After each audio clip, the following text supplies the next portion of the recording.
जय हिंद बेटा। Class 11th math में हम chapter number 7 permutation and combination कर रहे हैं। इसके लास्ट दो लेक्चर में हमने सीखा कि principle of addition and multiplication और फैक्टोरियल, ये दो पार्ट हमने सीख लिए हैं। आज हम परमुटेशन को समझेंगे क्या होता है। उससे पहले बेटा एक क्वेश्चन ये समझ लीजिएगा, 4 digit number are there with no digit repeated. अगर एक भी डिजिट रिपीट ना हो तो 4 डिजिट के कितने नंबर फॉर्म कर सकते हैं, ये बताना है।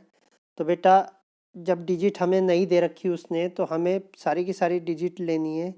तो 0 to 9 होती है डिजिट्स, ठीक है बेटा। तो टोटल जो बनी बेटा, वो कितनी बनी, 10 बनी कि नहीं बनी। टोटल कितनी बनी बेटा, 10 हो गई है, ठीक है।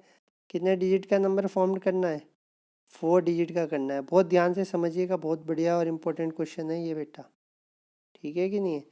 4 डिजिट का नंबर फॉर्म करना है। अच्छा बेटा, स्टार्टिंग का जब नंबर फिल करेंगे तो इसे कितने टाइप से फिल कर सकते हैं वो समझिएगा। जीरो को हम स्टार्टिंग में रख नहीं सकते, क्योंकि मान लीजिए अगर जीरो को स्टार्टिंग में रख दिया और फिर नंबर बनाया, तो अब ये नंबर अगर हम पढ़ेंगे तो ये 123 होगा कि नहीं होगा, ठीक है। तो ये 4 डिजिट का नंबर हुआ, नहीं हुआ। तो स्टार्टिंग में क्या नहीं आ सकता, जीरो नहीं आ सकता। जीरो के अलावा कोई भी नंबर आ सकता है। जब स्टार्टिंग में बेटा जीरो नहीं आ सकता, तो जीरो के अलावा जितने नंबर बचे, कितने बचे, वो 9 बचे। तो फर्स्ट जो है 9 टाइप से फिल हो गया हमारा बॉक्स। क्लियर है बात। इसके बाद नेक्स्ट जो है, अब जब हम सेकंड बॉक्स फिल करेंगे बेटा, फर्स्ट तो हमें पता चल गया 9 टाइप से फिल होगा। जब सेकंड फिल करेंगे तो इन पूरे में से एक नंबर यहाँ पे आ गया कि नहीं आ गया, तो उसे तो हम ले नहीं सकते, ठीक है। तो हमें यहाँ से बचे कितने, 8। और अब जो है जीरो बीच में तो कहीं भी आ सकता है इसके बाद, तो एक डिजिट ये हो गया, ठीक है कि नहीं है। एक डिजिट ये हो गया, तो टोटल कितने डिजिट हो गए, 9। तो दूसरे बॉक्स को हम कितने टाइप से फिल कर सकते हैं बेटा, 9 टाइप से। तो हमें यह पता चल गया पहला बॉक्स हमारा 9 टाइप से फिल होगा, और दूसरा बॉक्स भी हमारा 9 टाइप से फिल होगा। अब थर्ड वाले में आ जाओ। देखो बेटा, 2 डिजिट हमारी फिल होगी कोई सी भी, ठीक है। अब बची कितनी, 8। तो नेक्स्ट वाला 8 टाइप से फिल होगा, और उससे नेक्स्ट वाला 7 टाइप से फिल होगा, और इनकी मल्टीप्लाई कर दीजिए, यू गेट योर आंसर। समझे बात। तो ये जो है टोटल नंबर ऑफ वेज आ जाएंगे आपके, ठीक है ना, with the help of principle of multiplication से। क्लियर है बात। अब समझिएगा परमुटेशन क्या है, ठीक है। Permutation is an arrangement of the elements और ऑब्जेक्ट्स। एलिमेंट्स और ऑब्जेक्ट्स का क्या, अरेंजमेंट। अगर टोटल ऑब्जेक्ट्स आपके पास, टोटल नंबर ऑफ एलिमेंट्स या ऑब्जेक्ट्स आपके पास n है, मान लो बेटा, ठीक है कि नहीं है। Arrangement of the objects is equal to r, और आपको आर ऑब्जेक्ट्स का अरेंजमेंट बनाना है, ठीक है कि नहीं है। ये जो आर होगा बेटा, ये ग्रेटर देन इक्वल टू 0 हो सकता है, यानी एक भी एलिमेंट ना हो, और ये हमेशा less than equal to 9 n के।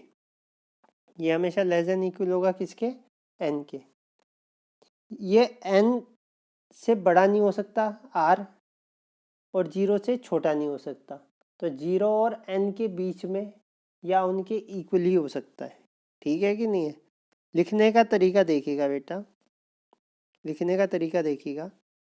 टोटल नंबर ऑफ वेज अगर निकालने हो तो इसे लिखेंगे NPR, ऐसे करके ही लिखना है कि जो n है बेटा, जो टोटल वेज होंगे वो हमेशा यहाँ ऊपर आएंगे, ऊपर की तरफ लिखा हुआ है, और जितनों का अरेंजमेंट बनाना है वो हमेशा नीचे रहेगा, ठीक है ना।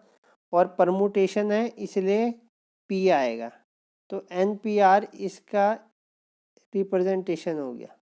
क्लियर है। NPR को हम सॉल्व कैसे करेंगे वो समझिएगा।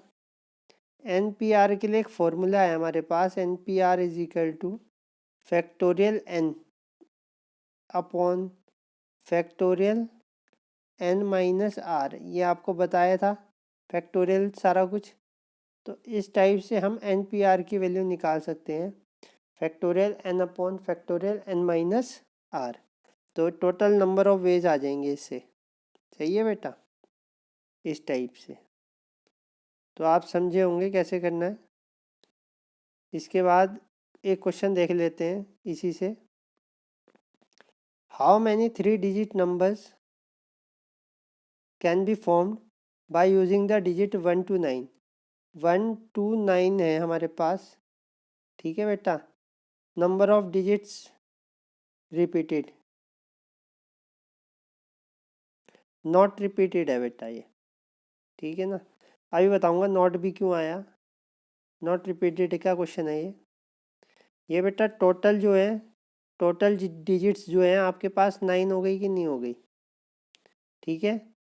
अरेंजमेंट ऑफ द डिजिट्स 3, कितने डिजिट्स का अरेंजमेंट बनाना है, 3 का। तो टोटल नंबर ऑफ वेज में 9PR, कितने डिजिट का, 3 डिजिट्स का। तो 9P3 हो जाएगा, ठीक है कि नहीं, 9P3। क्लियर है बात। अब सॉल्व कैसे करेंगे, फैक्टोरियल 9 अपॉन फैक्टोरियल 9 माइनस 3। तो 9 माइनस 3 बेटा 6 हो जाएगा कि नहीं हो जाएगा नीचे, और ऊपर 9 रहेगा। तो 9 को 6 तक सॉल्व कीजिए। पीछे भी बताया था आपको, हमेशा याद रखिएगा बेटा।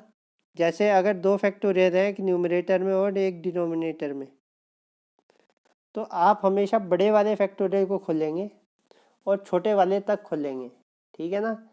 चाहे वो न्यूमरेटर में हो चाहे वो डिनोमिनेटर में हो, हमें खोलना हमेशा बड़े वाले को है, और जहाँ तक छोटा वाला है वहाँ तक। जैसे 9, 8, 7 और 6 तक खोल लिया, और डिनोमिनेटर में 6 है ही, फैक्टोरियल 6 से फैक्टोरियल 6 कैंसिल हो गया। ये आपका आंसर हो जाएगा मल्टीप्लाई करके। सही है बेटा, तो इस टाइप से कर दीजिएगा। तो आप समझे होंगे। अब मैंने 9 डिजिट के लिए क्यों लिखा है वो समझिएगा। परमुटेशन अप्लाई करते हुए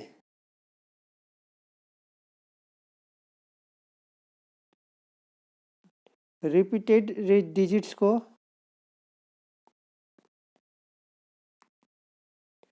रिपीटेड डिजिट वाले क्वेश्चन को बेटा आप हमेशा प्रिंसिपल ऑफ मल्टीप्लिकेशन से करेंगे, ठीक है ना। 9 डिजिट रिपीटेड वाले क्वेश्चन को ही आपने परमुटेशन के फॉर्मूले से करना है। समझ गए बात को। हाँ, तो 9 डिजिट रिपीटेड वाले ही क्वेश्चन परमुटेशन से किए जाएंगे, उससे नहीं किए जाएंगे, ठीक है ना, मल्टीप्लिकेशन रूल से। इसके बाद एक क्वेश्चन ये देखिएगा, फाइंड एन फाइंड करना है। n-1P3 ratio NP4 is equal to 1:9। आपको n की वैल्यू फाइंड करनी है। रेशो का मतलब आपको पता ही है, दिस अपॉन दिस हो जाएगा, ठीक है ना, इज इक्वल टू 1/9 हो जाएगा। क्रॉस मल्टीप्लाई कर दो बेटा, इसकी मल्टीप्लाई इधर और इसकी मल्टीप्लाई इधर, ठीक है। तो 9 इंटू दिस टर्म हो जाएगा, और 1 से करेंगे तो यही टर्म आ जाएगा, ये बन जाएगा आपका। 9 को एज इट इज़ रखिएगा बेटा।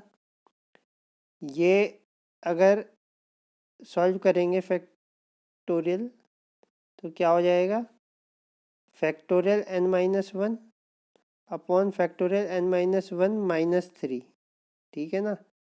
ऊपर वाले में से n-1 में से नीचे वाला टर्म माइनस होता है नीचे के लिए, ऊपर तो एज इट इज़ आ जाता है जो ऊपर होता है p में, n-1 अपॉन n-1 -3। तो n-1 अपॉन n-4 फैक्टोरियल बन जाएगा। यहाँ पे आ जाओ, NP4 क्या होगा, फैक्टोरियल n होगा, और नीचे होगा n-4, नीचे होगा n-4, ये लो। तो नीचे वाला जो n-4 factorial n-4 factorial cut जाएगा, ये n-1 है और ये n है, तो n into n minus one हो जाएगा, और इधर n माइनस वन है ही, n माइनस वन से n माइनस वन कट जाएगा, तो बेटा यहाँ n बचा और यहाँ 9 बचा, तो n की वैल्यू कितनी आ जाएगी, 9 आ जाएगी। तो ये जो है इस टाइप से हम फैक्टोरियल को सॉल्व करते हैं और सिंप्लीफाई करते हैं n की वैल्यू को। नेक्स्ट क्वेश्चन देखिएगा,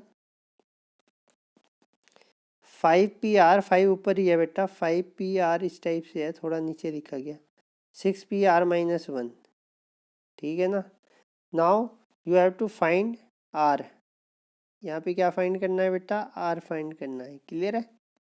तो factorial 5 upon factorial 5 minus R हो जाएगा यहाँ पे, फैक्टोरियल 6 अपॉन फैक्टोरियल 6 माइनस, हाँ 6 माइनस, इसके बाद जो नीचे वाले टर्म है जैसे R माइनस वन, बेटा इसमें दो टर्म है इसलिए आप इसे ब्रैकेट में रखिएगा, क्योंकि माइनस साइन चेंज करेगा अंदर के, नहीं तो आपका गलत हो जाएगा अगर आपने ब्रैकेट में ना रखा, ठीक है। और साइन चेंज करने पर R तो माइनस का बन जाएगा और वन का हो जाएगा, प्लस का हो जाएगा, तो 6 और 1 हो जाएगा क्या बेटा, 7, 7 माइनस R हो जाएगा इधर का, ये 5 माइनस R चल ही रहा है। तो बेटा ये जो 6 था आपका,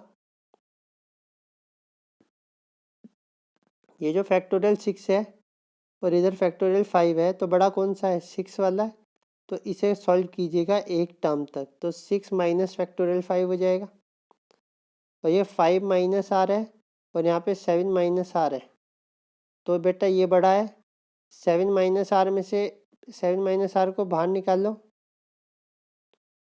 तो 7 माइनस R को आप बाहर निकाल लोगे तो अंदर बचेगा 6 माइनस R, एक कम, और 6 माइनस R को भी बाहर निकालोगे तो अंदर बचेगा 5 माइनस R, ये लो, ठीक है कि नहीं है। फैक्टोरियल 5 से फैक्टोरियल 5 कैंसिल हो गया आपका, 5 माइनस R फैक्टोरियल से 5 माइनस R फैक्टोरियल कैंसिल हो गया, ठीक है बेटा। तो इधर तो बचा ऊपर 6 ये, और इसको क्रॉस में इधर ले आओ तो ये रहा आपका, इससे मल्टीप्लाई करके आप क्वाड्रेटिक इक्वेशन, उसके बाद आपने फैक्टर बना देने, ठीक है ना। ये मैंने डायरेक्ट कर दिया है, फिर बहुत लेंथी हो रहा था क्वेश्चन, तो आपने फैक्टर बना लिया बेटा, आपके फैक्टर 4 आया और 9 आया, ठीक है। n जो है आपको पता ही है 5 हो सकता है